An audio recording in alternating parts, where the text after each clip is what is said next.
pagkatapos ng isang aksidente sa sasakyan. Nagising ako sa katawan ng dating asawa ng isang bigating si. Nang maalala ko ang masaklap na sinapit ng orihinal na may-ari ng katawang ito. Agad kong pinirmahan ang divorce agreement. Biglang umitim ang mukha ng babaeng si. Song Xinghe, sigurado ka na ba talaga? Kinabahan ako. Agad kong hinawakan ang pitaka ko. Biro mo, ang laking breakup fee ni isang kusing hindi ko isasauli. 2.5 araw akong nakahiga sa kama sa ospital bago ko tuluyang natanggap ang katotohanang nag-transmigrate ako. Si Song Xinghe, isang ordinaryong estudyante sa kolehiyo, ay napunta sa katauhan ng kontrabidang lalaki sa isang kitsch na SE novel. Ako ang dating asawa ng si. Dahil mayaman at makapangyarihan ang pamilya ko, naging mapang-abuso ako. Sa opening ceremony ng universidad, first sight ko agad ang babaeng bida na si Shen Yuchu. Mula noon, walang tigil ko siyang hinabol, ginamit ang lahat ng paraan para pilitin siyang pakasalan ako.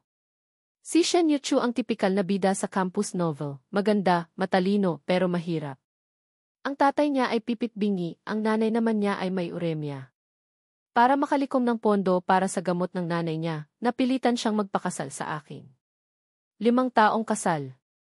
Mula sa isang ordinaryong empleyado, naging isang tanyag na tao sa mundo ng negosyo si Shen Yuchu.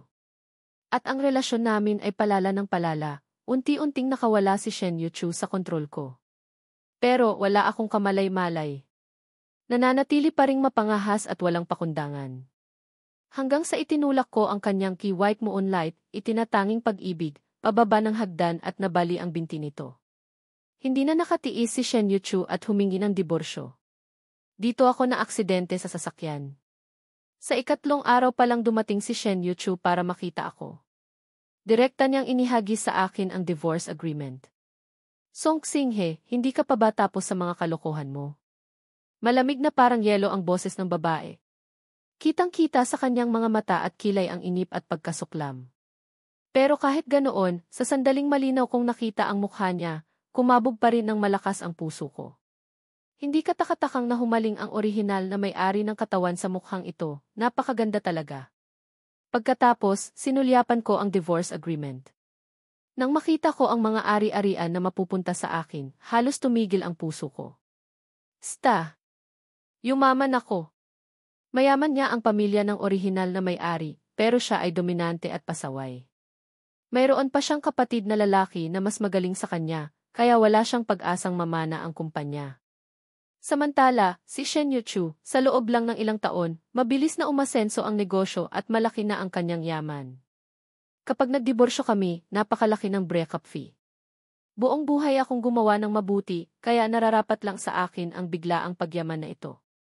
Matapos kong kalkulahin ang perang makukuha ko, pinigilan ko ang aking tuwa at yumuko ng matagal, takot na baka lumabas ang ngiti sa labi ko at mapansin ni Shen Yuchu na may mali.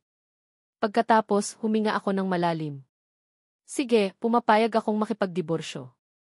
Nagduda si Shen Yuchu. Marahil ay hindi niya inaasahan na ganito kadali akong papayag. Pero hindi dapat palampasin ang pagkakataon. Baka hindi na maulit. Bago pa siya makapag-isip, mabilis kong pinirmahan ang divorce agreement. Tila may napansin si Shen Yuchu na kakaiba, kumunot ang kanyang noo. Tumalikod ako, nagkunwaring bigo at sinabing, naintindihan ko na. Shen Yuchu, palayain na natin ang isa't isa. Tahimik sa likod ko ng ilang sandali. Akmang hihiga na sana ako ulit sa kama para bilangin ang aking pera nang mapansin kong tahimik na nakatingin si Shen Yuchu sa divorce agreement, hindi gumagalaw. Nagtataka akong nagtanong, hindi ka pa ba aalis? Tumitig si Shen Yuchu. Magalang akong nagpaalala, yung sugat ni Liza hindi pa yata magaling, di ba? Hindi mo ba siya pupuntahan para tingnan? Biglang lumamig ang mukha ni Shen Yuchu. Medyo kinabahan ako. Ang babaeng to, hindi kaya nagsisisi siyang bigyan ako ng ganito kalaking pera. Pero napirmahan ko na, hindi na niya mababawi kahit gusto pa niya. Isa pa, dahil sa pagiging mapagparaya ko ngayon, nararapat lang nabigyan niya ako ng pera.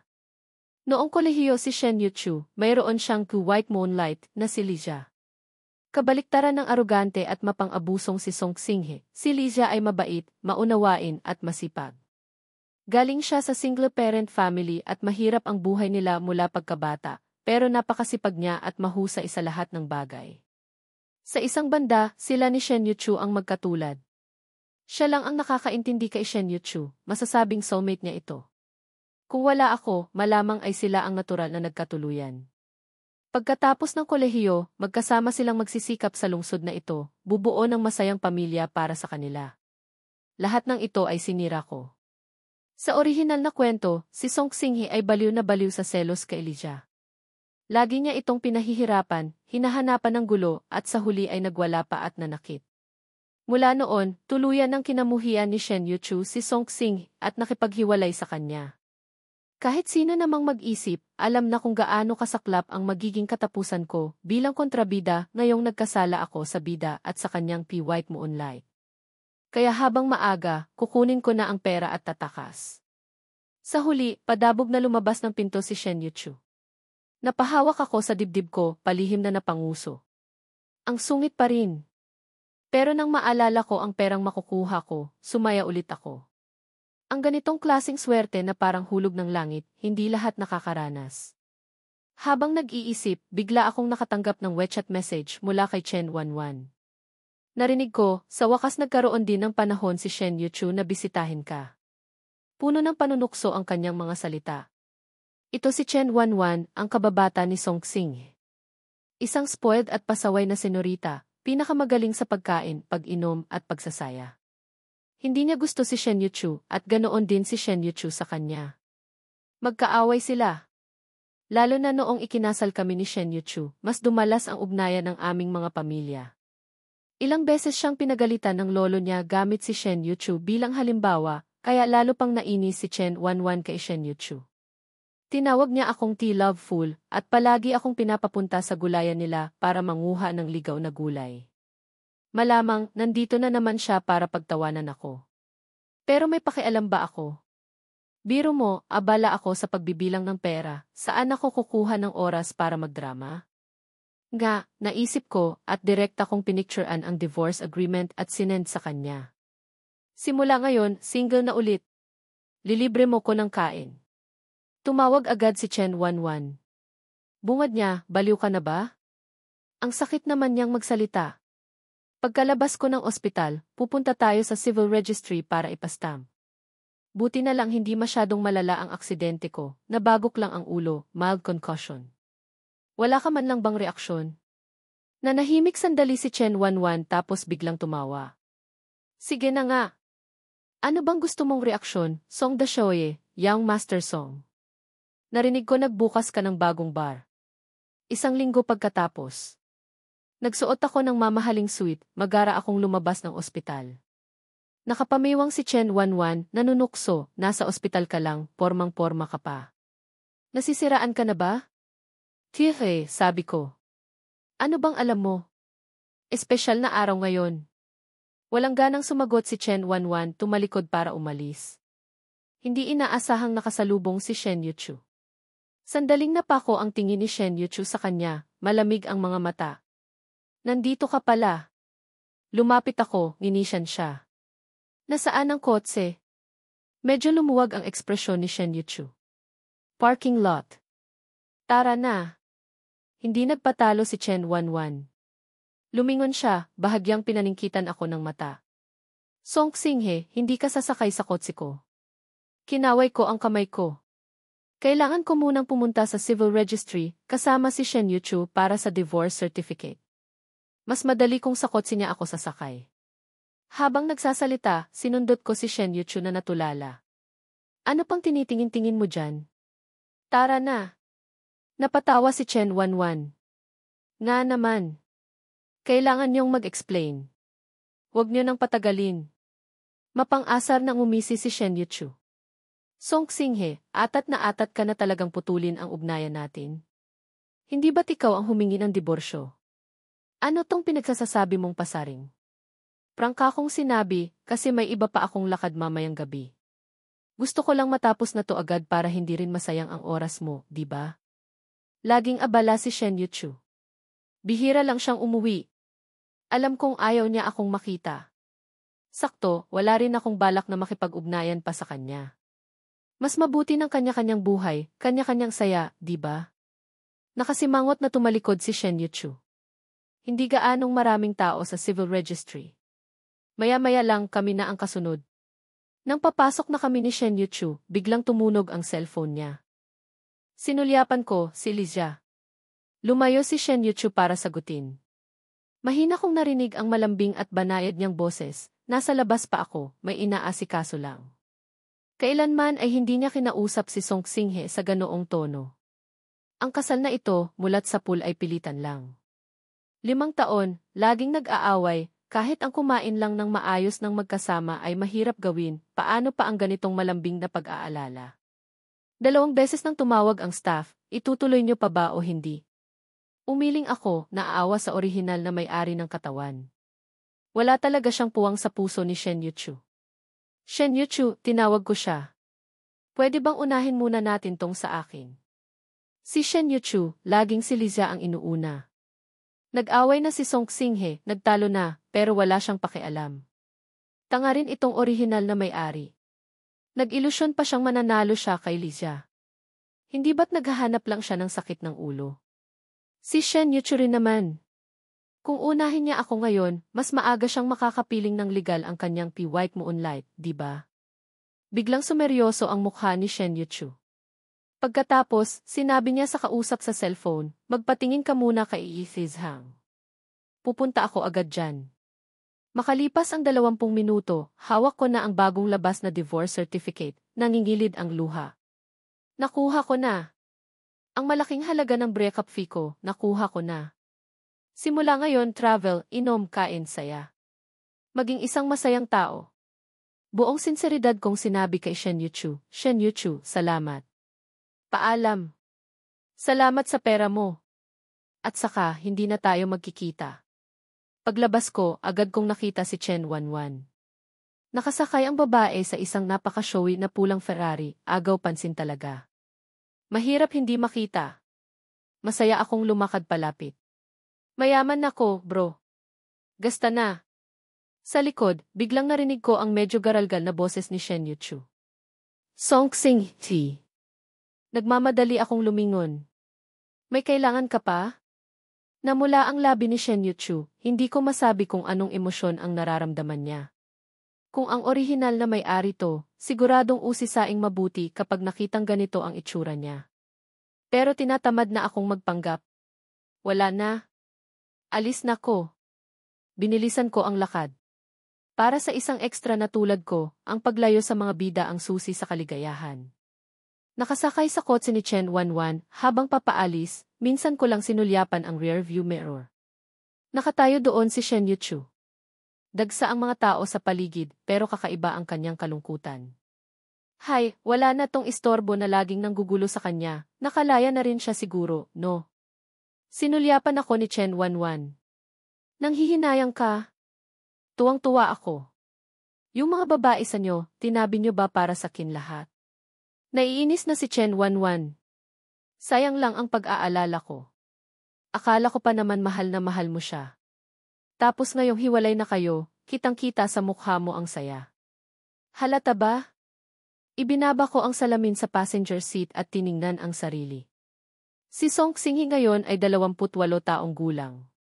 Kahit biglang tumanda ng 10 taon, buti na lang gwapo at matikas ang mukhang ito. Ang pinakamahalaga, mayaman. Nag-isip ako at nagbigay ng paliwanag, hindi niya ako mahal, kaya hindi ko na rin siya mamahalin. Habang naka-red light, matagal akong tinitigan ni Chen Wanwan. Hanggang sa nakaramdam na ako ng pagkailang, saka lang siya nagsalita ng may ibang kahulugan, itong aksidente mo, parang nagbago ka ng pagkatao. Biglang kumabog ang puso ko. Nanahimik ako sandali, nagkibit balikat. Siguro kapag nakaranas ng bingit ng kamatayan, maraming bagay ang nagiging malinaw. Natigilan sandali si Chen Wanwan tapos tumawa rin. Sa bagay. Sige, ngayong gabi, sagot ko na ang gastos mo. Makalipas ang 2 oras, nagsisi si Chen Wanwan. Nakasimangot siya. Hindi ka pa ba tapos umorder? Hindi alak ang tinutukoy niya, kundi ang mga babae sa. Hindi ko dapat sinabing mga kapatid na babae. Tinaas ko ang baso ko sa kanya. Halika, samahan mo rin si kuya uminom. Chen Wanwan. Tinapik ko ang balikat niya. Tinuro ko ang mga magagandang babae sa paligid.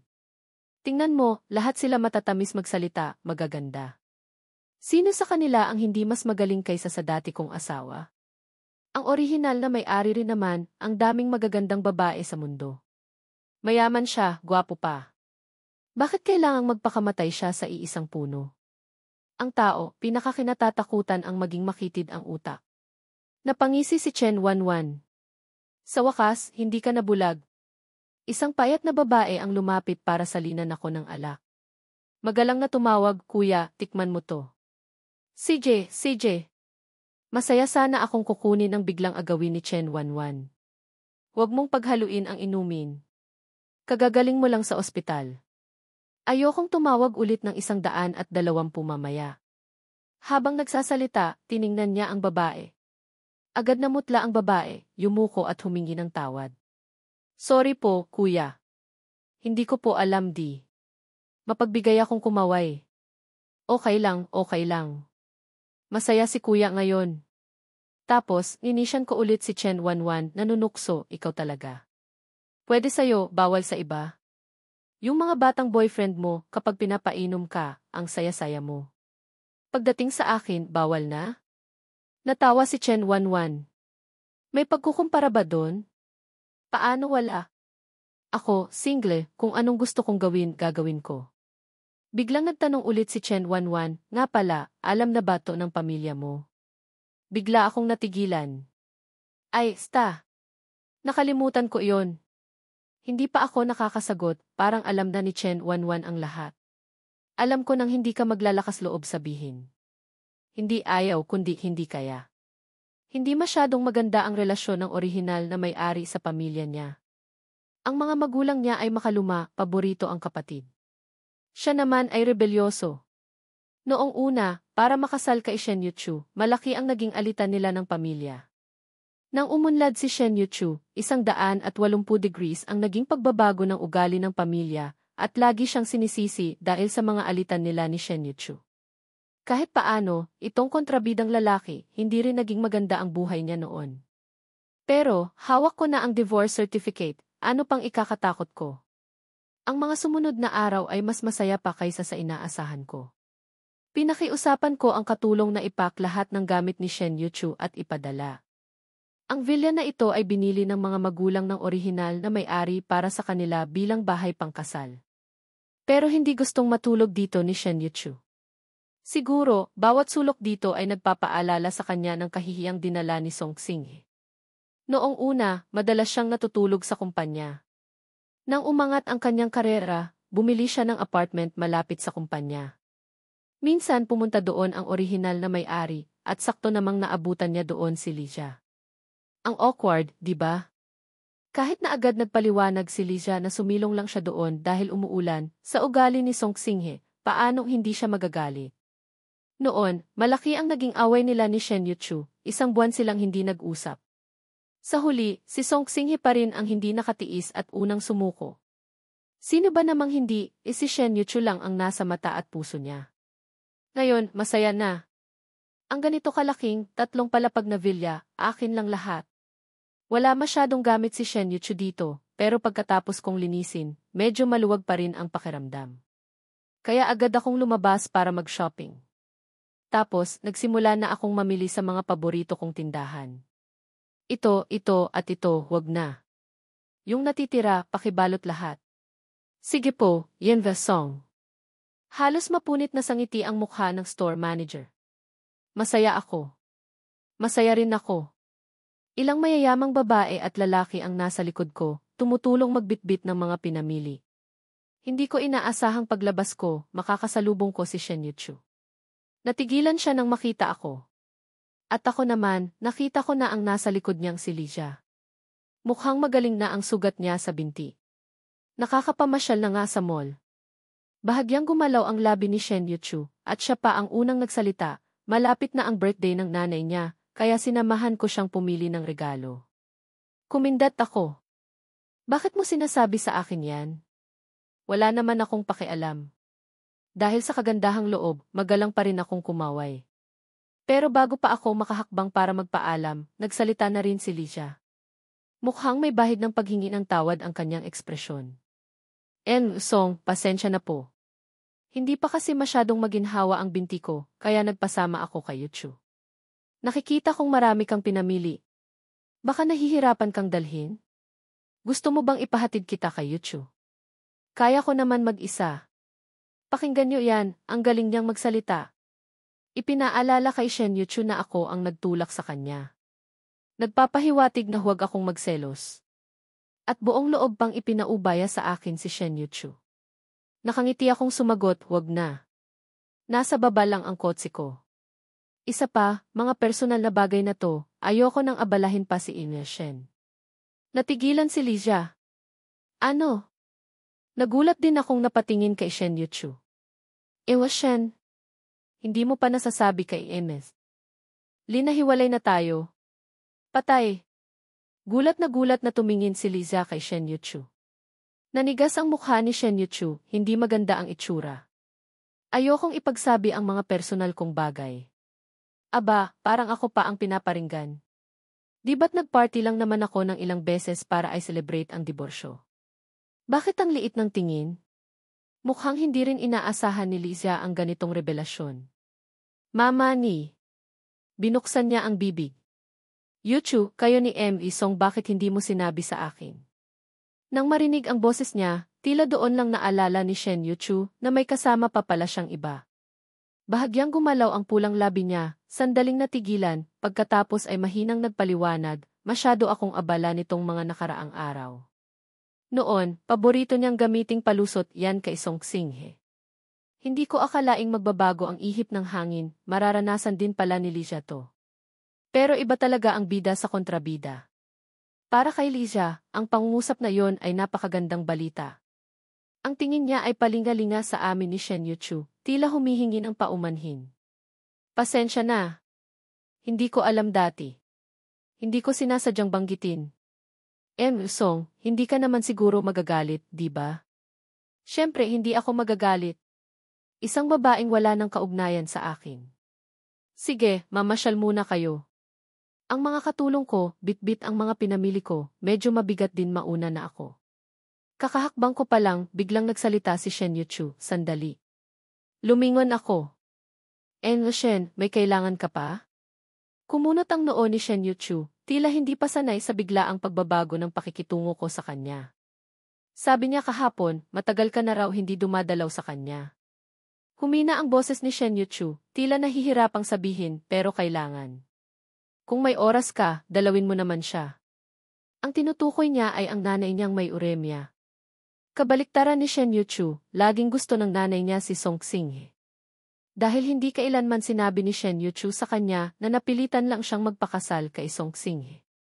Sa isip ng matanda, si Song Xinghe, ang mayamang binatang ito, ay hindi inalintana ang kalagayan ng pamilya Shen at buong puso pang inalagaan si Shen Yuchu. Siyempre, sa lahat ng paraan, maganda ang tingin niya kay Song Xinghe. Noong mga unang panahon ng kasal nila, para makuha ang loob ni Shen Yuchu, laging nagkukusang loob si Song Xinghe na alagaan ang nanay niya para magustuhan siya ng matanda. Alam niyang ito na ang huli niyang alas. Madasalin si Shen Yuchu, kahit para lang doon, hindi siya basta-basta makikipag-away. Pero sinakta ni Song Xinghe si Lizia, naapakan ang kanyang hangganan. Nawala na kay Song Xinghe ang huling alas na ito. Nag-isip ako sandali, pumayag pa rin. CJ. Bukas na lang. Wala namang kasalanan ang matanda. Luwag ang pakiramdam ni Shen Yuchu. Natural na sumagot, kung ganoon, susunduin kita bukas ng umaga. Inisyan ko siya, iwinagayway ang susi ng kotse. Huwag na. May kamay at paa naman ako, malakas pa. Kaya kong magmaneho mag-isa. Hindi ko naaabalahin si Ina Shen. Sabay na nanigas ang ekspresyon ni na Shen Yuchu at Lizia. Kinabukasan ng umaga, pumunta ako sa nursing home. Ang magarbong nursing home na ito ay nasa labas ng syudad, kumpleto ang pasilidad, maganda ang serbisyo. Siyempre, napakamahal din ang presyo. Song, nandito na po kayo. Magalang na bumati ang tagapag-alaga nang makita ako. Ito ang taong kinuha ni Shen Yuchu.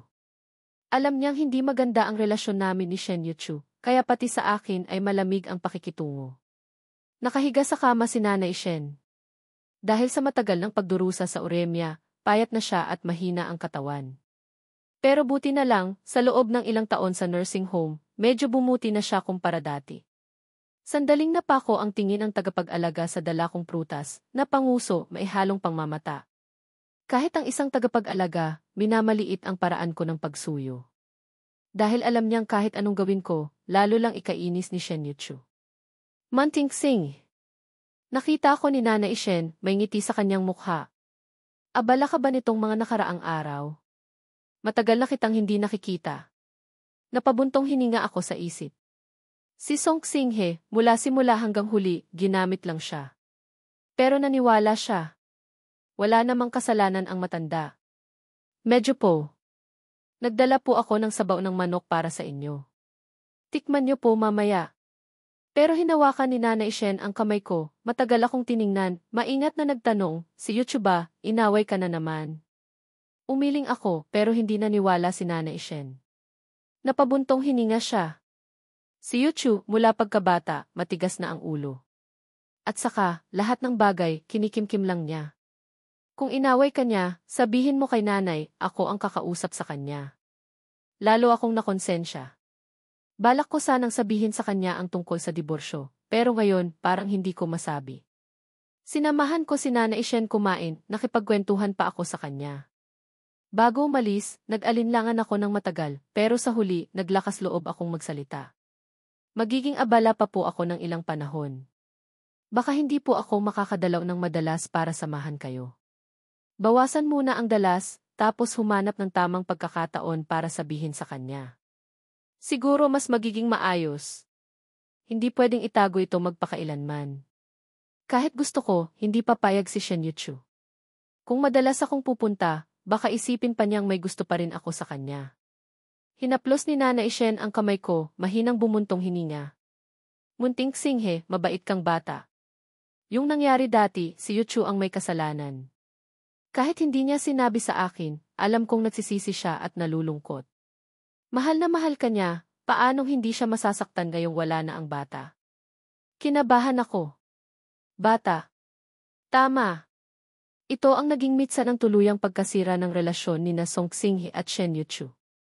Sina Song Xinghe at Shen Yuchu, nagkaroon sila ng anak dati. Ang batang ito, nakuha niya pa noong lasing si Shen Yuchu sa isang handaan, ginamit ang lahat ng paraan, sa madaling salita, hindi naging marangal ang pagdating ng batang ito. Pero sa mata ni Song Xinghe, ito ang pinakamalakas na sandata para itali si Shen Yuchu sa tabi niya. Nang malaman niyang buntis siya, si Shen Yuchu, sa isang banda, ay nakakaramdam ng pagkakasala sa kanyang White Moonlight na si Lija. Sa kabilang banda, hindi niya kayang talikuran ang sarili niyang dugo at laman. Sa huli, pinili pa rin niya ang bata. Naging sapat na ang hirap na dinanas niya sa kanyang pagkabata, kaya ayaw niyang maranasan ng kanyang anak na lumaki sa isang sirang pamilya. Noong mga panahong iyon ang pinakamagandang yugto ng relasyon nila ni Song Xinghe. Masunurin niyang kinakain ang mga bitaminang binibili ni Song Xinghe para sa kanya. Nagbabasa rin siya ng iba't ibang gabay sa pag-aalaga ng bata. Gusto niya talagang maging isang mabuting ina. Kaya naman pagkatapos niyang makunan, tuluyan na siyang nakipaghiwalay dito. Ang pangyayaring ito ay medyo kakaiba rin. Nang mabuntis si Shen Yuchu, naramdaman ni Song Xinghe ang pagbabago sa ugali nito. Naging mapilit siya, gustong laging nasa tabi niya si Shen Yuchu. Sa tuwing tumatanggi si Shen Yuchu, ginagamit niyang dahilan ang pagtuturo sa bata habang nasa sinapupunan pa, prenatal education, at pagpapalakas ng ugnayan ng magulang at anak. Dahil dito, napipilitang sumunod si Shen Yuchu. Nang madalas na itong mangyari, nainis na si Shen Yuchu. Isang beses, kailangang mag-business trip si Shen Yuchu. Kasama sa mga kasamahan niya si Lija. Ayaw pumayag ni Song Xinghe kahit anong mangyari. Pinapalitan niya ng ibang tao si Lija at pinapauwi si Shen Yuchu para magpahinga. Naramdaman ni Shen Yuchu na pinakikialaman niya ang kanyang kalayaan, naging mapaghinala at dominante. Nag-away sila ng malaki. Song Xinghe, pwede bang maging normal ka naman? Huwag mong isipin na lahat ng tao ay kasing dumi mo. Pagkasabi nito, padabog na lumabas ng pinto si Shen Yuchu. Kinagabihan, nakatanggap ng balita si Song Xinghe na nakunan si Shen Yuchu dahil sa galit at pag-aalala. Maiisip niya na, ito ang direktang nagpabagsak sa kanilang relasyon, nagkaroon ng malaking gulo. Kung dati ay pagkasuklam lang ang nararamdaman ni Shen Yuchu kay Song Xinghe, pagkatapos nito, nadagdagan na ng galit. Hindi na siya tumapak ulit sa bahay pangkasal nila ni Song Xinghe. Wala na rin siyang anumang ugnayan kay Song Xinghe. Hanggang sa puntahan ni Song Xinghe si Eliza at itinulak ito pababa ng hagdan. Ito na ang huling patak na nagpaapaw sa baso. Hindi ba't sinasabing baliw itong orihinal na may-ari? Kapag nagalit, pati sarili niya ay hindi pinapatawad. Nanahimik ako sandali at sinabi, tapos na yon. Patay na ang dating Song Xinghe. Dito na nagtatapos ang lahat ng ito. Paglabas ko sa nursing home, medyo nalilito ako. Hindi ko alam kung para kay Nanay Shen o para sa dating Song Xinghe. Tapos, ang pagkalitong ito ay umabot sa sukdulan nang matuklasan kong nawala ko pala ang susi ng kotse ko. Desperado akong tumawag kay Chen Wanwan. Sunduin mo ko. Agad. Naiinis si Chen Wanwan. Driver mo ba ako? Kailangan laging nandyan para sa'yo. Hindi naman sa hindi ako magbabayad, sabi ko. Ang layo ng nursing home na to, mahirap sumakay. Pagkatapos, napilitang dumating si Chen Wanwan. Pag-uwi namin, gabi na. Ang masama pa, malakas ang ulan. Habang tinitingnan ang malakas na buhos ng ulan sa labas, naawa ako at pinatuloy si Chen Wanwan. Ibinigay ko sa kanya ang guest room sa ikalawang palapag. Hindi ko inaasahang kinaumagahan, may nag-doorbell. Diyos ko! Ang aga-aga, sino tong nanggigising? Pupungas-pungas akong pumunta para buksan ang pinto. Sino iyan? Paanong napunta ka rito? Ang nakatayo sa labas ay si Shen Yuchu. Akmang magsasalita na siya nang marinig ang mga yabag sa hagdan. Sa boses ni Chen Wanwan, halatang naistorbo ang tulog. Sino yan? Agad na naging malamig ang ekspresyon ni Shen Yuchu. Bawat salita ay tila nanggagaling sa pagitan ng kanyang mga ngipin. Mukhang hindi magandang oras ang pagdating ko. Naistorbo ko kayo. Napairap ako sa isip. Alam mo palang nanggugulo ka ng tulog ng iba. Isa pa, bakit ka sumisimangot? Bahay ko to, okay. Ex ka lang. Anong karapatan mong magalit? Nagpapakita ka ng ganyang ekspresyon na parang pinagtaksilan, para kanino? Ang tagal mo na akong pinagtataksilan, pinabayaan ko na nga, di ba? Lumingon ako kay Chen Wanwan at sinabi, walang problema, bumalik ka na sa pagtulog. Si Chen Wanwan may pagkaprinsesa. Pero dahil din sa akin kaya siya naipit dito dahil sa malakas na ulan. Hindi ko naman pwedeng hindi siya patulugin ng maayos. Hindi Nakita ni Chen Wanwan si Shen Yuchu, tila medyo nagising. Tamad na ngumiti. May bisita pala. Masyado namang bastos kung babalik ako sa pagtulog. Ikaw rin, Aksing. Bakit hindi mo papasukin at paupuin? Tingnan mo nga naman. Sabi ko na nga ba, kapag kulang sa tulog tong babaeng to, magwawala. Wala akong ganang pansinin siya. Muli akong tumingin kay Shen Yuchu, walang balak na papasukin siya. Kalilinis ko lang ng mga gamit niya. Ayoko nang madumihan ulit ang bahay na to, mahihirapan na naman ang katulong sa paglilinis. Ang aga, Shen. May kailangan ka ba, tanong ko. Medyo namumutla ang mukha ni Shen Yuchu. Malinaw na ang ilang salita ni Chen Wanwan ay tumama sa kanyang sensitibong punto. Pero hindi siya pwedeng magalit. Kung dati, pwede niyang direktang paalisin si Chen Wanwan bilang may-ari ng bahay. Pero ngayon, mas mababa pa siya kay Chen Wanwan. Kahit ang pintuan, hindi niya mapasok. Pero ang mga babaeng ganito, napakatiisin. Ganoon din si Shen Yuchu. Huminga siya ng malalim, hindi na tiningnan si Chen Wanwan. Mula sa bulsa, kinuha niya ang isang susi at iniabot. Nakalimutan mo to kay nanay kahapon. Pinadala niya sa akin. Ang ibig sabihin, pumunta siya rito dahil utos ng nanay niya. Salamat. Kinuha ko ang susi. Hindi mo na kailangang mag-abala pa.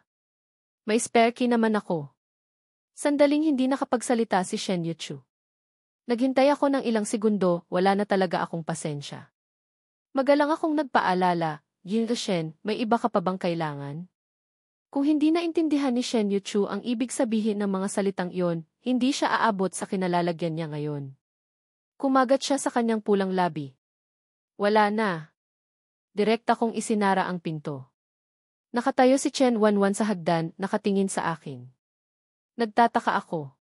Hindi ka ba babalik para matulog ulit? Bakit ganyan ka makatingin sa akin?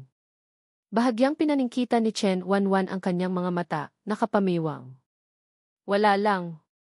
Naisip ko lang, parang medyo walang awa ka sa dati mong asawa. Naiinis na ako. Kung wala kang masabi, pwede ka namang manahimik. Tinaas ni Chen Wanwan ang kanyang baba. Song Xinghe, wag mong sabihing hindi mo nakikita ang nasa isip niya. Nagtanong ako, anong nasa isip niya? Sumandal si Chen Wanwan, tamad na sinabi, gusto kanyang makita, di ba? Kung hindi, hindi siya pupunta rito ng ganito kaaga para lang maghatid ng susi ng kotse. Lalo na't hindi magiging ganoon kasama ang tingin niya pagkatapos makita si Chen Wanwan sa bahay na to. Tumingin ako sa gilid.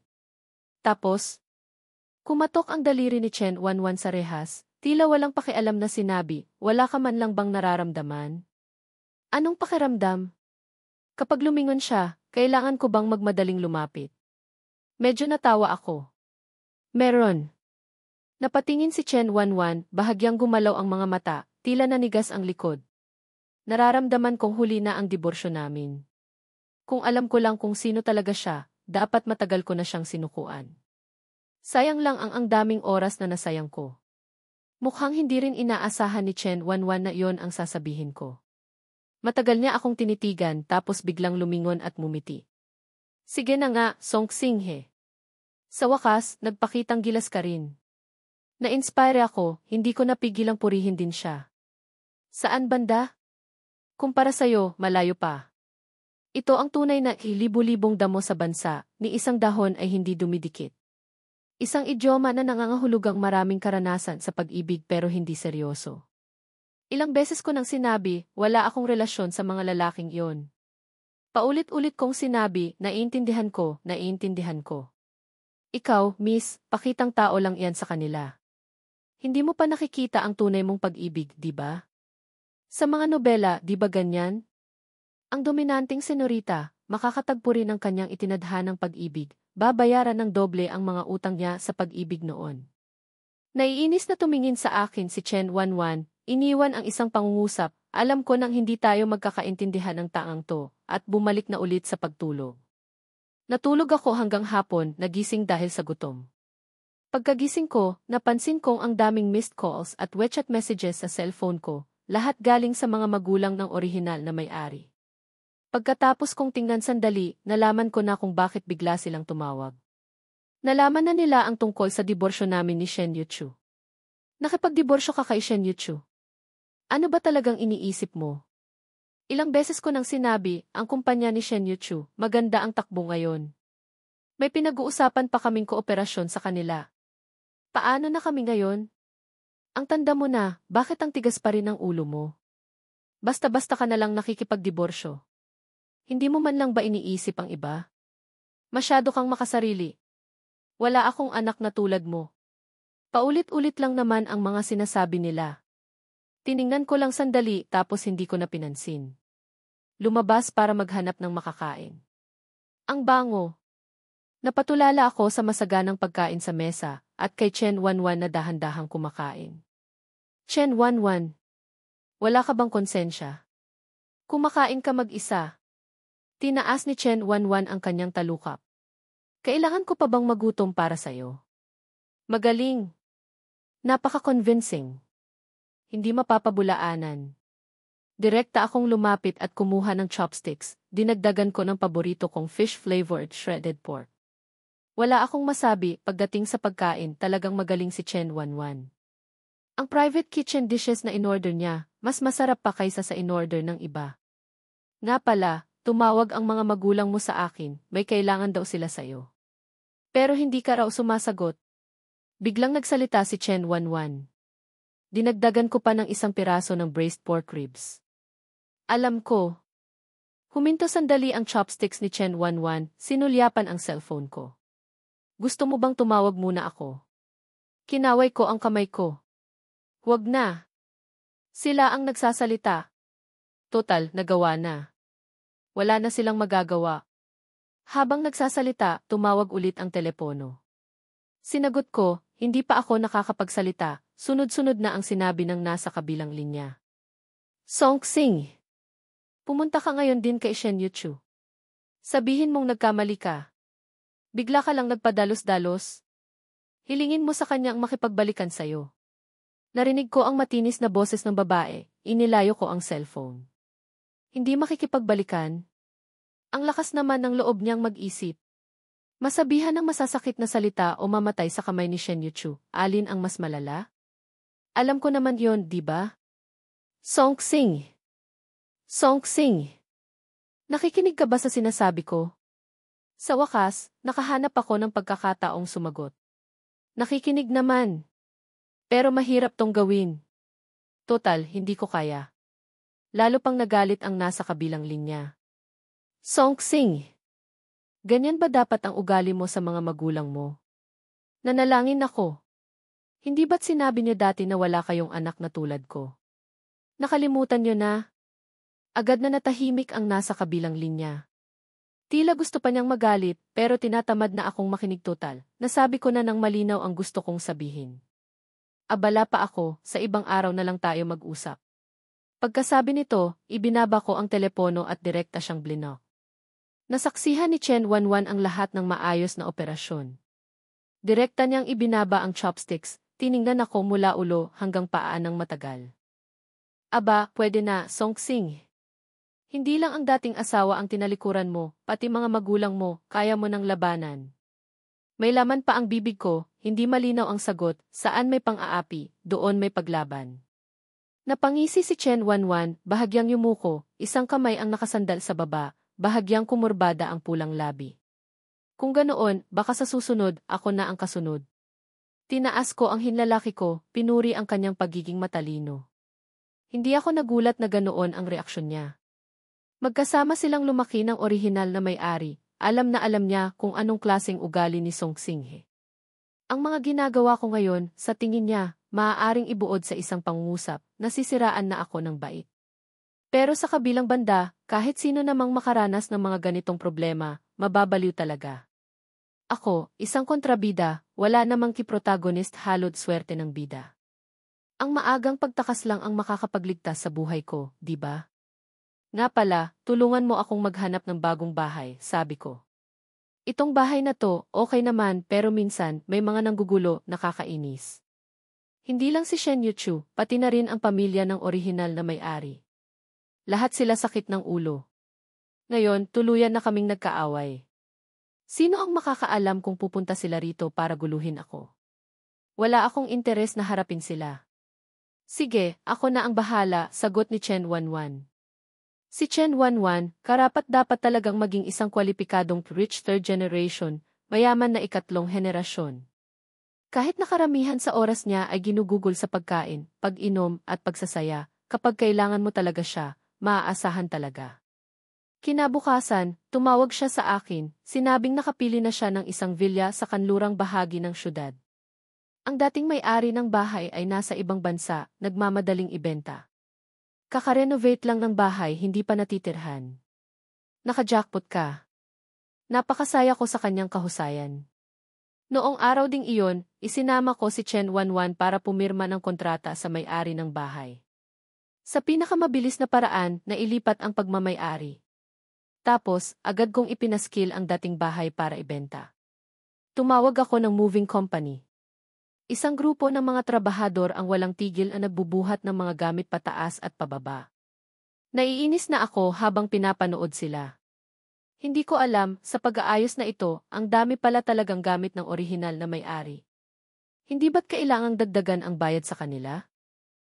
Song, ano po ang laman nitong kahon? Medyo mabigat. Isang trabahador ang nagbaba ng malaking karton mula sa ikatlong palapag. Mahigpit ang pagkakasara ng kahon, hindi makita mula sa labas kung ano ang laman. Akmang lalapit na sana ako para tingnan nang bigla akong makatanggap ng tawag. Hello, si Song po ba ito? Mula po ito sa Third People's Hospital. Ang asawa niyo po ay biglang nahimatay sa daan, dinala po siya rito sa ospital. Pwede po ba kayong pumunta agad? Natigilan ako. Si Shen Yuchu, nahimatay, dinala sa ospital. Nagkakamali po yata kayo. Hindi po ako ang asawa niya, paliwanag ko. Nagulat ang nasa kabilang linya. Pero ang nakalagay po sa cellphone ng pasyente. Naalala ko. Dati, noong buntis si Shen Yuchu, pinilit ni Song Xinghe na palitan ang pangalan niya sa cellphone ng baby's daddy Song Xinghe. Hindi makatanggi si Shen Yuchu, kaya pinabayaan na lang niya. Hindi ko inaasahang matagal na silang hiwalay, nakalimutan pa rin niyang palitan. Kamusta po ang lagay niya? Ang pasyente po ay malamang nahimatay dahil sa low blood sugar. Wala pong panganib sa buhay niya. Pero hindi po maganda ang pangkalahatang kalagayan niya. Mas mabuti po kung pupunta kayo agad. Naiintindihan ko. Pero medyo abala po ako ngayon. Ganito na lang, tawagan niyo po ang kasalukuyan niyang boyfriend. Ang pangalan po ay Lizia. Nasa listahan po siguro ang numero niya. Pagkatapos, kung mayroon pa pong iba, direkta na lang po kayong makipag-ugnayan sa kanya.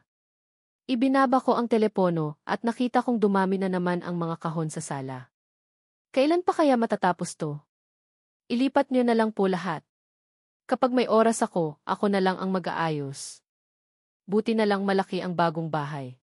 Pinakiusapan ko ang katulong na ayusin ng kaunti ang mga gamit, tapos naglaro ako ng ilang laro. Nag-check-in din ako sa isang bagong bukas na sikat na Korean Igi. Masarap ang lasa, dagdag puntos ang dekorasyon. Hindi ko napigilang kumuha ng ilang litrato, tapos pinost ko sa social media feed. Check-in. Ngayon ay araw ng pagpapalaki ng muscle.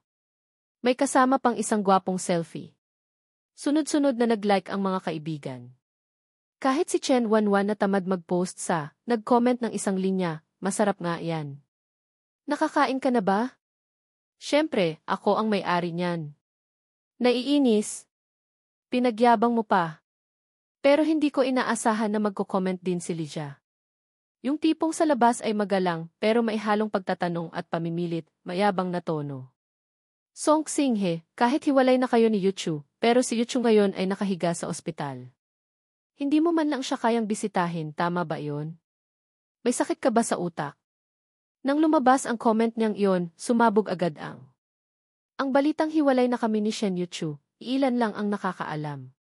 Hindi ko pa nga naiisip ang i-divorce announcement ko, siya naman, nauna pang tumayo sa pedestal ng moralidad.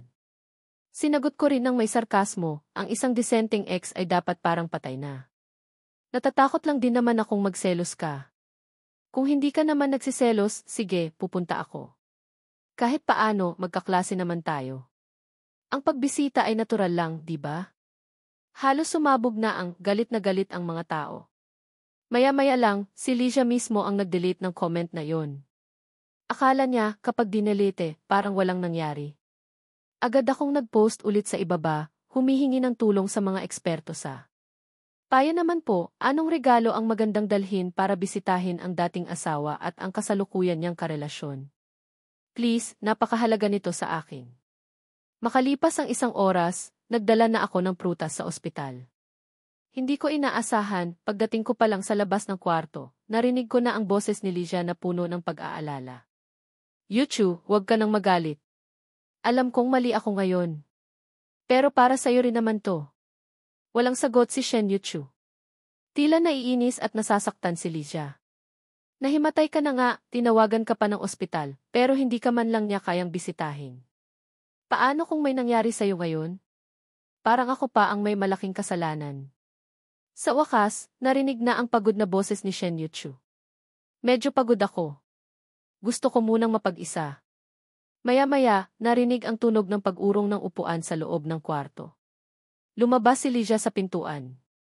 Pagbukas niya ng pinto at makita ako, natigilan siya. Naramdaman ni Shen Yuchu na may mali, lumingon. Napakaputla ng kanyang mukha. Wala na ang dating aura ng isang matapang na babaeng si. Nakahiga sa kama, maiswero, kitang-kita ang bihirang kahinaan. Nang makita ako, tila nagliwanag ang dati niyang madilim na mga mata. Tila kinakabahan, o kaya hindi alam ang gagawin. Aksing, bakit ka nandito? Lumampas ako kay Lizia at pumasok. Hindi ba't natatakot akong mapagsabihan na kakahiwalay lang, wala nang pakialam sa dating asawa? Kahit paano, magkaklase tayo sa kolehiyo. Hindi naman kailangang maging ganito kasama ang loob natin, di ba? Namutla ang magandang mukha ni Shen Yuchu, nanigas ang linya ng kanyang labi. Siguradong nakita niya ang usapan namin ni Li Jiasa. Sa isang taong kasing proud niya, paanong matatanggap niya ang ganitong pang-aasar sa publiko? Kahihiyan ito. Ang galit niya sa akin, siguro nadagdagan na naman. Nang maisip ko to, nainis ako. Sige, nandito na ako. Kung wala nang iba, mauuna na ako. Napanguso si Shen Yuchu. Song Xinghe, kailangan mo ba talagang maging ganito? Tinaasan ko siya ng kilay, tapat na nagtanong, ano? Noong naaksidente ako, sa 3 araw ka palang dumalaw. Kumpara sa'yo, sapat na ang ginawa ko, di ba? Kung pag-uusapan ang kalupitan, sino ang makakatalo sa bidang babae na tulad mo? Agad na namutla ang mukha ni Shen Yuchu. Binuksan niya ang bibig, tila may gustong sabihin. Biglang tumunog ang cellphone ko. Ang katulong sa bahay ang tumatawag. Isong, karamihan po sa mga gamit niyo ay naayos na. Pero may natitira pa pong isang kahon na hindi nagagalaw. Laman po nito ay mga ceramics. Ano po ang gagawin natin dito? Natigilan ako. Ceramics? Opo. At mukhang kayo pa po mismo ang gumawa. Kaya naisip ko pong tanungin kayo. Sa gilid ng aking mata, nahuli ko ang tingin ni Shen Yuchu na nakatitig din. Biglang may sumilay na liwanag sa isip ko. Naalala ko na. Ang mga ceramics na ito ay talagang gawa mismo ng orihinal na may-ari. Noong kolehiyo, nagtatrabaho si Shen Yuchu sa isang pottery shop. Noon, para ligawan siya ni Song Xinghe, palagi itong pumupunta doon. Buong hapon siyang nandoon. Wala siyang talento, wala rin siyang pasensya. Pero dahil si Shen Yuchu lang ang nasa mata niya, palagi siyang nauwing marumi. At sa huli, isang pangit na produkto ang kanyang nauwi. Pero tuwang-tuwa pa rin siya, hindi niya iniisip kung gaano ito nakakahiya. Nang maglaon, si Shen Yuchu na mismo ang hindi nakatiis at sinabi sa kanya na mali ang ginagawa niya. Agad na sinamantala ni Song Xinghe ang pagkakataon. Kung ganoon, turuan mo ako. Siyempre, ayaw ni Shen Yuchu.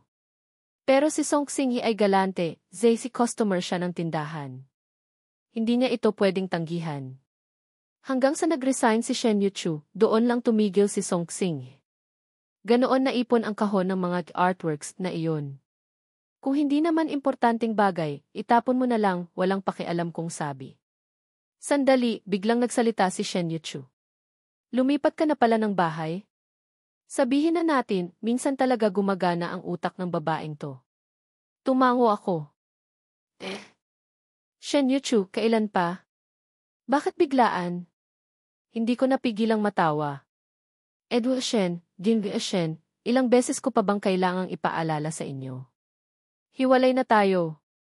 Kung ano man ang gawin ko, kung saan man ako tumira, wala na kayong pakialam doon.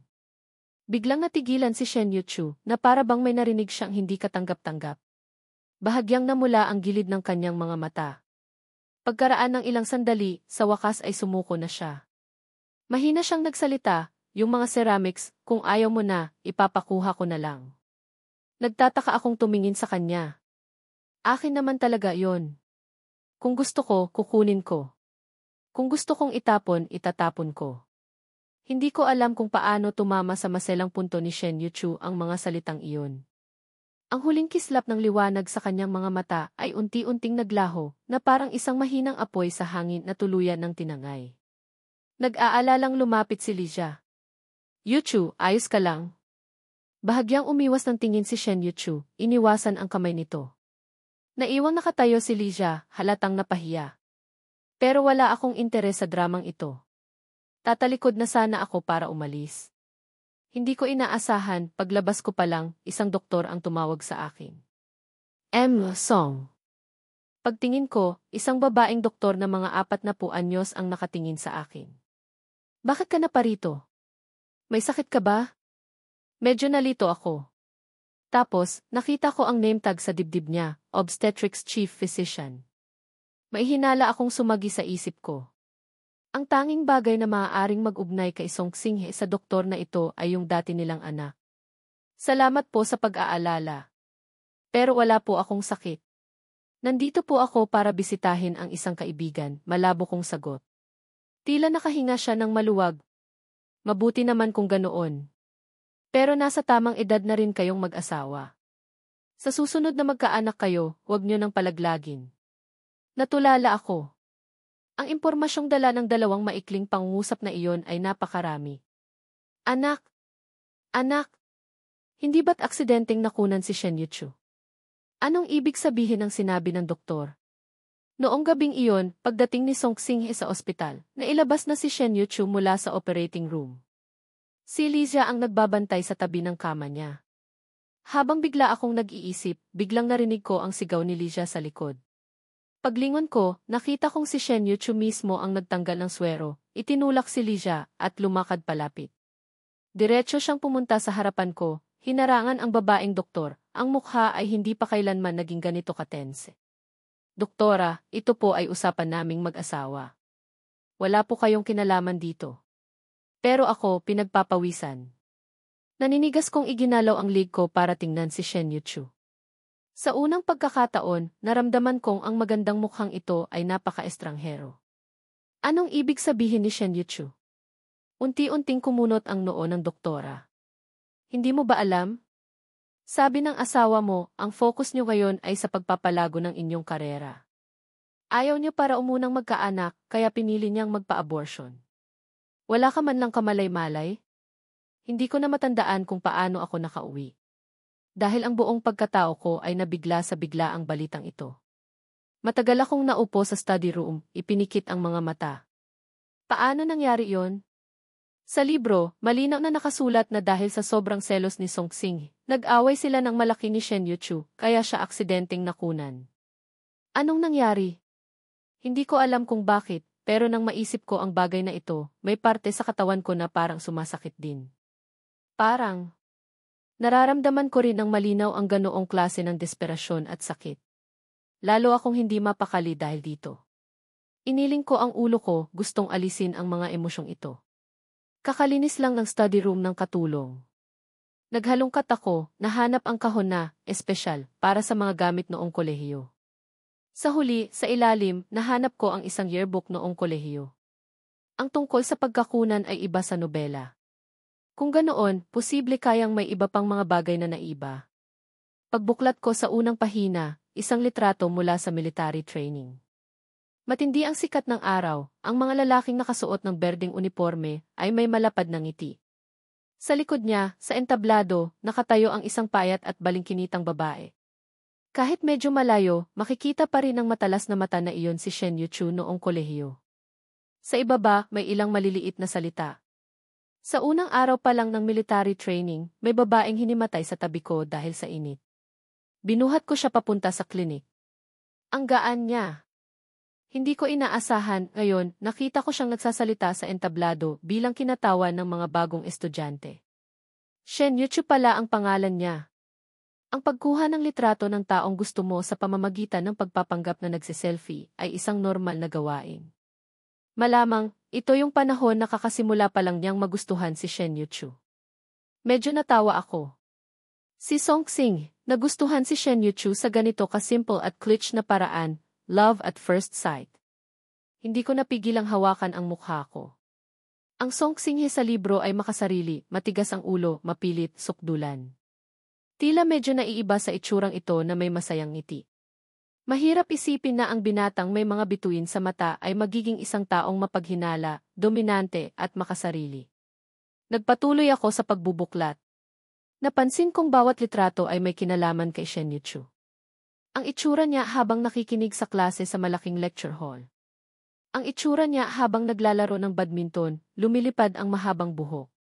Ang itsura niya habang kumakain mag-isa sa kantin. Ang itsura niya habang seryosong nagtatrabaho sa pottery shop. Minsan, sa tabi ng mga litratong ito, may mga ilang salitang nakasulat. Ang mga kursong pinipili niya, ang boring lahat. Hindi ko maintindihan. Paano nagkakaroon ng babaeng magaling mag-aral at magaling din maglaro ng bola? Parang lagi siyang kumakain mag-isa. At saka, palagi siyang kumukuha ng pinakamurang pagkain sa kantin. Nabubusog kaya siya? Parang lagi siyang abala. Wala man lang siyang oras para kausapin ako. Hi, Ni. Ito pala ang yearbook ng Secret Admiration ni Song Xing kay Shen Yuchu. 4 na taon sa kolehiyo, ang dami niyang kinuhang litrato nito. Bawat litrato, bawat pangusap ay ibang-iba sa Song Xing na nasa libro. Parang may gusto siyang iba. Pero hindi ako iyon. Anong gagawin ko? Baka sumuko na lang ako. Bukas na ang graduation ceremony. Baka umamin na ako sa kanya, tapos magpaalam na sa Secret Admiration na to. Habang kumukuha ng graduation picture, bigla siyang umalis. Sinundan ko siya ng palihim, nalaman kong lumala pala ang sakit ng nanay niya, kailangan ng maraming pera. Anong gagawin niya? Ang gabing ito, dapat sana ay para sa graduation picture. Pero, blanko ito. Dahil kay Shen Yuchu, na-miss din ni Song Xing ang sarili niyang graduation picture. Bahagyang nanginig ang kamay ko. Hindi ko alam kung bakit, pero parang ang bigat ng yearbook na ito. Nahihirapan akong ipagpatuloy ang pagbubuklat. Parang kung ipagpapatuloy ko pa ang pagtingin, may mangyayaring hindi ko makokontrol. Parang may batong nakadagan sa dibdib ko. Hindi ako makahinga ng maayos. Hindi ko alam kung anong puwersa ang nagtulak sa akin, pero ipinagpatuloy ko pa rin ang pagbubuklat. Iyon ay isang wedding picture. Hindi eksakto, iyon ay isang ace picture. Ang litrato sa marriage certificate. May ngiti pa rin sa mukha ni Song Xing pero mas mahinahon na ito kumpara sa simula. Bahagyang nakaangat ang gilid ng kanyang labi, bahagyang nakahilig ang katawan sa katabing si Shen Yuchu. Samantala, si Shen Yuchu ay kalmado ang ekspresyon, hindi bagay sa masayang pulang background. Doon ko lang naalala, parang wala silang wedding photo. Pagkatapos ng isang taong paulit-ulit na pag-iisip, sa wakas ay pinili pa rin ni Shen Yuchu na pakasalan si Song Xing. Hindi niya napakasalan ang taong pinakamamahal niya. Siyempre, wala siyang interes sa mga komplikadong bagay na ito. Isa pa, noong mga panahong iyon, nasa ospital din ang nanay niya. Hindi sila nagpakasal, hindi rin kumuha ng wedding photo. Simpleng kumuha lang sila ng lisensya, iyon na ang kasal nila. Akala ko, sa gabing ito, sa araw na sa wakas ay nakasama na niya si Shen Yuchu, maraming isusulat si Song Xing. Pero, sa katunayan, walang anumang nakasulat sa pahinang ito. Matagal kong tinitigan ang litratong iyon. May kung anong kumilos sa puso ko. 5 taong secret admiration, 5 taong kasal. Iisa lang pala ang kanilang litratong magkasama. Pinigilan ko ang mga iniisip ko at nagpatuloy sa pagbubuklat. Pero napansin kong wala ng litrato ni Shen Yuchu. Tanging mga paminsan-minsang sariling pahayag na lang ang natira. Parang abala siya nitong mga nakaraang araw. Kakasimula pa lang ng kumpanya, lahat siya ang personal na umaasikaso. Ang hirap di. Ginawan ko siya ng paborito niyang sweet and sour pork ribs. Pero pag uwi niya galing sa handaan, amoy alak, dumiretso na sa kama para matulog. Bumili siya ng apartment malapit sa kumpanya. Sabi niya, para mas madali ang pag-commute. Pero bakit nandoon din yung lalaking iyon? Alam kong hindi ako kayang tapatan ang pwesto niya sa puso mo. Pero gusto ko pa ring magkaroon tayo ng sariling anak. Wala na ba akong pag-asa? Pumunta ako ulit sa nursing home ngayon. Sakto namang kasama ni Chen Wanwan ang lolo niya na kalalabas lang ng ospital. Sabi niya, wala akong utak. Ang babaeng tulad ni Shen Yuchu, hindi obra sa kanya ang ganitong mga paraan. Agad akong tumalikod at umalis. Dahil alam ko rin namang totoo ang sinasabi niya. Susuko na sana ako. Pero pag uwi niya ng gabi, hindi ko alam kung hindi naging maganda ang handaan, lasing na lasing siya. Hindi ko pa rin napigilan, hinalikan ko siya. Sa unang pagkakataon, gumanti siya ng halik. Sa gitna, blanko. Hanggang sa isang gabi, parang buntis na siya. Nagpatuloy ako sa pagtingin.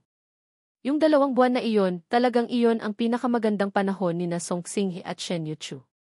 Kahit alam niyang ang pagbabago ni Shen Yuchu ay dahil lang sa bata, wala na siyang ibang hinahangad. Mula pa maraming taon na ang nakalipas, ganoon na niya kamahal ang taong ito nang walang pag-aalinlangan. Minsan niyang inakala na ito na ang liwanag sa buhay niya. Gusto niyang kumuha ng init at pagmamahal mula rito. Pero mula pa sa simula, mali na. Ang lahat ng tila magandang ilusyon na ito ay tuluyan ng walang awang sinira. Ang huling pahina. Isang punit-punit na consent form para sa abortion. Sa kanang ibabang sulok, ang pirma ni Shen Yuchu. Parang isang kidlat na biglang tumama. Isang matinding sakit ang sumalakay. Nanigas ang buong katawan ko, nanlamig ang mga kamay at paa. Hindi mabilang na mga eksena ang paulit-ulit na sumagi sa isip ko, parang rumaragas ang alon na gustong lunurin ako. Para akong isang ulap na namatay sa lamig bago pa bumuhos ang malakas na ulan. Gustong lumitaw sa ibabaw ng tubig para huminga, pero tinatangailang ng mas malakas na alon. Hindi makahinga. Hindi makagalaw. Sa wakas, naalala ko na. Hindi ako nag-transmigrate. Ako si Song Xing. Biglang tumunog ang cellphone. Sa tahimik na study room, napakalakas ng tunog nito. Bumalik ako sa sarili. Si Chen Wanwan pala ang tumatawag. Sinagot ko. Hindi pa ako nakakapagsalita, diretsong nagtanong si Chen Wanwan. Pumunta ka ba sa ospital para bisitahin si Shen Yuchu ngayon? Ang flight niya papuntang business trip ay sa hapon. Sa normal na sitwasyon, hindi niya dapat alam ang nangyayari sa akin. Kahit na nag-post ako ng ganoong comment parang hindi niya dapat alam ng ganito kadetalye. Kahit ang oras, alam niya. Hindi ko itinanggi. Paano mo nalaman? Sandali siyang natigilan. Tumawag sa akin si Shen Yuchu, nagtanong ng ilang bagay tungkol sa'yo. Ganoon ba? Tumango ako, walang balak na magtanong pa. Narinig ang kalmado kong boses, tila napansin din ni Chen Wanwan na may kakaiba. Ang lalim na ng gabi, hindi ka pa natutulog? Pinalambot niya ang boses, nagpalit ng paksa. Akmang magsasalita na ako nang marinig ko ang doorbell. Ang dumating ay si Shen Yuchu. Ibinaba ko ang tawag ni Chen Wanwan, bumaba para buksan ang pinto. Pero hindi ko siya pinapasok. Sa labas, tuluyan ng dumilim. Ang ilaw sa poste sa likod niya ay nagbibigay ng malamlam na liwanag, kalahating maliwanag, kalahating madilim ang kanyang mukha. May kailangan ka, tanong ko. Maputla ang kanyang labi. Gusto kong humingi ng tawad sa'yo. Mula nang umalis ako sa ospital hanggang ngayon, 3 oras na ang nakalipas. Kayan lang niya naisipang sabihin to. Wag na, sabi ko. Tapos na ang lahat. Huli na. Hindi ko na kailangan ang paumanhin na yan. Lalo pang namutla ang mukha ni Shen Yuchu. Aksinghe, pakinggan mo ang paliwanag ko. Kaya kong magpaliwanag. Noong araw na yon, bigla lang akong nagpadalos-dalos kaya't. Talaga bang bigla ang pagpapadalos-dalos o matagal ng pinagplanuhan? Mahina kong tanong. Ang pagkakaroon ng anak ko, masakit ba para sa'yo? Nanigas si Shen Yuchu. Pagkaraan ng ilang sandali, ipinikit niya ang mga mata, bawat salita ay mabigat. Noong una, ayoko talaga sa batang to, pero habang lumalaki si Zai araw-araw talagang. Noong mga panahong iyon, nagkamali lang ako ng desisyon. Nagsisisi rin ako. Ngayon ka pa nagsisisi, hindi ba't huli na? Lumitaw ang pagsisisi sa mga mata ni Shen Yuchu, nanginginig ang mga balikat, hindi makapagsalita. Bahagyang kumurbada ang gilid ng labi ko. Pinaakala mo sa akin na dahil sa akin kaya ka-aksidenteng nakunan. Siguradong nagsisisi ako ng husto. Hindi ko na magagamit ang bata para kausapin ka. Mula noon, palalayain na kita, di ba? Biglang nanigas si Shen Yuchu. Sa subconscious niya, inakala niyang ako ay isang makasarili, mapilit at sukdulan ang galit na lalaki. Kapag wala na ang bata, wala na akong dahilan para itali siya, guluhin siya. Binuksan niya ang bibig, tila bawat salita ay mahirap itanong. Pero ito ay usapan nating dalawa. Bakit bigla kang nanakit kay Iza noong araw na yon? Tahimik ko siyang tiningnan. Ang babaeng ito, 10 taon ko nang mahal. At hanggang sa sandaling ito, ang nasa isip pa rin niya ay ibang babae. Natawa ako. Walang dahilan. Ayoko lang sa kanya. Nararapat lang sa kanya iyon. Pero wala na ang bata, hiwalay na rin tayo. Shen Yuchu, sa wakas, pwede na kayong magsama. Dapat masaya ka, di ba? Hindi. Tila biglang may sumapi kay Shen Yuchu, hinawakan niya ang pulso ko. Hindi ko siya mahal. Hindi ko siya mahal. Aksinghe, wag mo akong kausapin sa ganyang tono, pwede ba? Tayo, kumunot ang noo ko, akmang itutulak siya nang biglang may marinig na malamig na boses sa likod. Aba, mukhang hindi magandang oras ang pagdating ko. Biglang nanigas si Shen Yuchu. Doon ko lang nakita, ang dumating pala ay si Chen Wanwan na dapat sana ay nasa ibang bansa para sa business trip. Hinawi niya ang buhok sa gilid ng tainga, ang magandang mga mata ay may bahid ng lamig. Shen Yuchu, hindi ba't sinabi ko na sayo, kung hihiwalayan mo siya, huwag mo na siyang guluhin pa. Kinagat ni Shen Yuchu ang labi, ang tingin sa kanya ay puno rin ng galit. Ang usapan namin ni Aksinghe, kailan pa naging karapatan mong isang tagalabas ang makialam? Tinaas ni Chen Wanwan ang kilay, lumakad palapit habang naka-high heels, tumabi sa akin at hinawakan ang braso ko. Biglang kumabog ang puso ko. Lumingon siya, ang ngiti ay kaakit-akit at simple. Gusto mo bang bumalik sa dati? Medyo magulo ang isip ko. Umiling ako. Wala akong balak. Ikaw naman, bakit ka biglang bumalik? Tinaas niya ang baba. Hindi ako babalik, hahayaan ko siyang guluhin ka rito. Mahigpit na nakatitig si Shen Yuchu kay Chen Wanwan, sa kamay na nakahawak sa akin, bahagyang namumula ang gilid ng mata. Chen Wanwan, huwag mong ipagmukhang napakabuti mo. Alam mo sa sarili mo kung ano ang marumi mong intensyon. Natawa naman si Chen Wanwan. Lumingon siya, ang ngiti ay puno ng saya. Yamang napakatalas ng mata ni Eve Shen, kung ganoon, pakisabi naman po kung ano talaga ang intensyon ko. Pero ayaw nang magsalita ni Shen Yuchu. Nakaipit ang labi. Napangisi si Chen Wanwan. Ano, ayaw mong sabihin, Yim Shen? Kung ganoon, ako na ang magsasabi. Hinihintay ko lang naman kayong maghiwalay para maligawan ko siya. Ang pagkakataong ito, hindi madaling dumating. Siyempre, kailangan kong pagtuunan ng pansin, pagbutihin. Ang hangin sa gabi ay dala ang kanyang boses, bawat salita ay tumatama sa eardrums ko. Tahimik na kumakabog ang dibdib ko. Nagpatuloy si Chen Wanwan, ikaw, Shen Yuchu, kung may mata ka lang, kung may konsensya ka lang, hinding-hindi mo maitatanong ang mga bagay na yon kanina. Huwag mo sanang isipin na may taong laging magpapatawad, laging magbibigay sa iyo ng pagkakataon, di ba? Biglang namutla ang mukha ni Shen Yuchu, nanginig ang katawan na para bang anumang oras ay babagsak na. Pabulong siyang nagsalita, basag ang boses, hindi ko talaga sinasadya. Tila tamad nang makinig si Chen Wanwan, direkta siyang pinutol, lumamig ang boses ng ilang antas. Sinabi ko na, nahihirapan na siyang kalimutan ang mga bagay na yon, nagsisimula na siyang magbagong buhay. Kailangan mo pa bang ulitin yan? Bigla akong napatingin kay Chen Wanwan.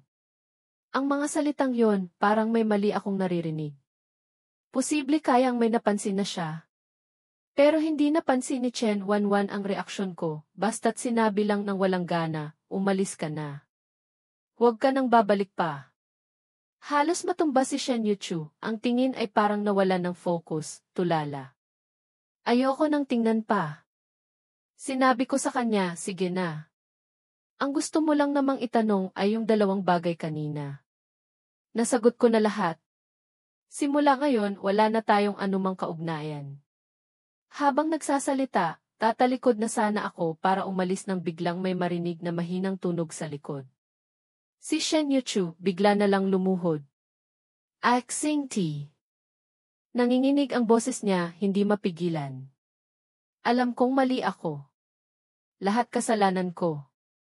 Bigyan mo pa ako ng isang pagkakataon. Magsimula tayo ulit, pwede ba? Ang unang reaksyon ni Chen Wanwan ay lumingon sa akin. Ang dating mapagmataas at dominante niyang aura ay nawala lahat. Ang maganda at matalas niyang mga mata ay mahigpit na nakatutok sa akin. Ang kamay niyang nakababa sa gilid ay palihim na humigpit. Nanigas ang maliit niyang mukha. Kinakabahan siya. Hinihintay ni Shen Yuchu ang sagot ko. Ganoon din siya. Lumingon ako, tahimik na tiningnan si Shen Yuchu. Shen Yuchu, 5 taong kasal. Hindi kita kasing gusto ni Licia. Sa halip, puro problema lang ang dinadala ko sa'yo. At nag-ilusyon pa akong angkinin ka. Sukdulan ang pagiging walang kwenta ko. Ito ang nasa isip mo, di ba? Namutla ang mukha ni Shen Yuchu. Dinagdagan ko pa, at saka, kahit ang kasal na ito, pinilit ko lang sa'yo. Kung hindi dahil sa nanay mo, hinding-hindi ka makikipag-ugnayan sa akin. Hinding-hindi tayo magkakaroon ng ganito karaming gusot. Ito ang tingin mo sa kasal na to. Shen Yuchu, ito rin ang personal mong sinabi sa akin bago mangyari ang aksidente, di ba? Napakasama ng itsura ni Shen Yuchu, nagpapanik ang mga mata. Noong araw na yon, bigla lang akong nagpadalos-dalos kaya nasabi ko yon. Galit lang ako noon. Wala ako di. Ang mga salitang ito ang lubos na nagpaintindi sa akin kung gaano katawa-tawa, kasuklam-suklam, at kasukdulan ang tingin niya sa akin. Pagkatapos mawala ang bata, nawalan ako ng pag-asa. Nagsimula akong mag-isip kung dapat ko na bang palayain si Shen Yuchu. Ang isang lalaking tulad ko ay hindi karapat-dapat na makasama pa siya. Kaya nang makipagkita sa akin si Liza, pumayag ako. Gusto ko ring magkaroon ng pagkakataon na linawin ang lahat sa babaeng ito na laging nanggugulo sa pagitan namin ni Shen Yuchu. Pero noong araw na yon, hindi ko na itanong ang mga gusto kong itanong. Dahil ibinigay sa akin ni Liza ang consent form para sa abortion. Song Xinghe, huwag mo sanang isipin na sa pamamagitan lang ng isang bata, makukuha mo na ang puso ni Yuchu. Sa totoo lang, noong tumawag ka, nasa tabi lang niya ako. Narinig ko rin. Pinayuhan ko pa siyang sundin ka, manatili na lang sa bahay at huwag nang mag-business trip. Pero alam mo ba kung anong sinabi niya? Sabi niya, gusto mo lang siyang itali gamit ang bata. Nakakainis ka raw. Mula pa noong first year college, gusto mo na si Yuchu, di ba? Nga pala, parang dahil hinimatay siya noong military training, dinala mo siya sa klinik. Ang pagtulong sa kapwa ay magandang bagay. Pero hindi naman siguro sapat yon para ialay na niya ang sarili sa'yo, di ba? Ano sa tingin mo? Song Xinghe, huwag ka nang magpakatanga. Ang childish mo, nakakainis. Pati ang pagkakaroon ng anak mo, kinasusuklaman niya. Hindi ko inaasahan na sinadya ni Liza na mahulog sa hagdan. At hindi ko rin inaasahan na eksaktong sa sandaling iyon darating si Shen Yuchu. Hindi niya pinakinggan ang paliwanag ko, walang tigil na umiiyak sa tabi ni Liza, halatang kinakabahan at nag-aalala. Mula simula hanggang huli, hindi man lang niya ako tiningnan. Nang maglaon, sa wakas ay naghintay akong magkaroon siya ng oras. Gusto ko siyang hanapin para tanungin tungkol sa bata, pero pinigilan ako ng mga salita niya. Song Xinghe, hanggang kailan ka ba magwawala? Hindi mo ba alam na mula ulo hanggang paa, nakakasuka ka? Noong araw na yon, matagal akong naglakad ng walang patutunguhan sa kalsada. Ang nasa isip ko lang ay ang mga masasakit na salitang sinabi niya. Masyado ba akong makasarili? Masyado ba akong sukdulan? Masyado ba akong kasuklam-suklam? Hanggang sa bumangga ang kotseng nawalan ng kontrol. Agad akong nawalan ng malay. Nang magising ulit ako, naging ibang bi ako na ako. Isang di ako di sa mata ni Shen Yuchu. Gumawa siya ng ganitong ilusyon na mundo para sa akin. At sa mundong ito, baliw ako at makasarili. Mapilit at katawa-tawa. Ang mas mahalaga, instinctively hindi ko na siya mahal. Tinitigan ko ang mga mata ni Shen Yuchu, kalmadong nagsalita, pero Shen Yuchu sa mundong ito, hindi na rin kita mahal. Ang pag-ibig ko sa'yo ang sumira sa buhay na ito. At hindi ka karapat-dapat. Kinabukasan ng umaga, paggising ko, maliwanag na ang sikat ng araw. Naamoy ko ang bango ng almusal, dahan-dahang pumunta sa kusina. Si Chen Wanwan ang nagluluto. Hoy, Miss Chen! Anong araw ba ngayon at karapat-dapat kang magluto? Tinaas ni Chen Wanwan ang baba, tumingin sa labas ng bakuran. Nakakainis na araw. Kahapon, buong gabi si Shen Yuchu sa labas.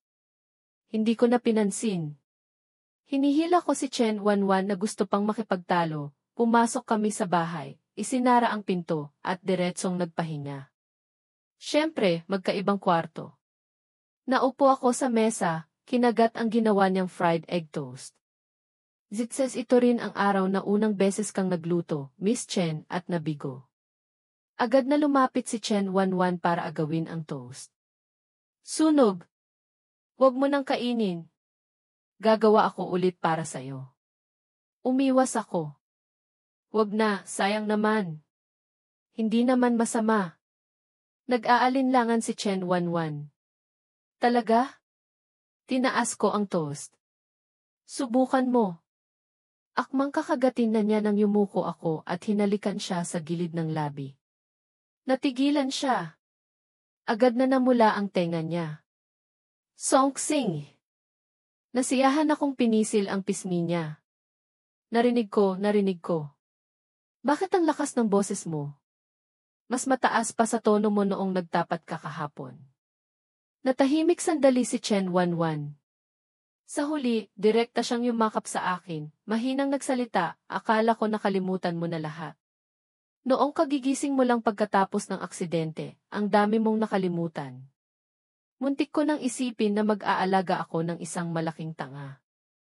Hinaplos ko ang buhok niya. Paano naman? Kahit makalimutan ko ang sarili ko, hinding-hindi kita makakalimutan. Noong mga panahong hindi ko nakilala ang sarili ko, hindi na naniniwala, may isang tao pa rin akong hindi pinagdududahan, lubos na pinagkakatiwalaan. Tumingala siya, nasiyahang umiti. Sa wakas, naging matalino ka rin. Hindi na sayang ang ilang taon kong pagkagusto sa'yo. Parang may kumurot sa puso ko. Hindi ko napigilang sabihin, Chen Wanwan, paano ka naging mas bulag pa sa akin? Nagustuhan mo ang isang taong tulad ko. Mayabang siyang sumagot, malinaw na mas magaling ang mata ko. Alam kong maghintay sa taong karapat-dapat hintayin. Natawa rin ako. Ikaw na ang pinakamagaling. Pagkatapos ng kwento, kung nagustuhan nyo, paki-like naman.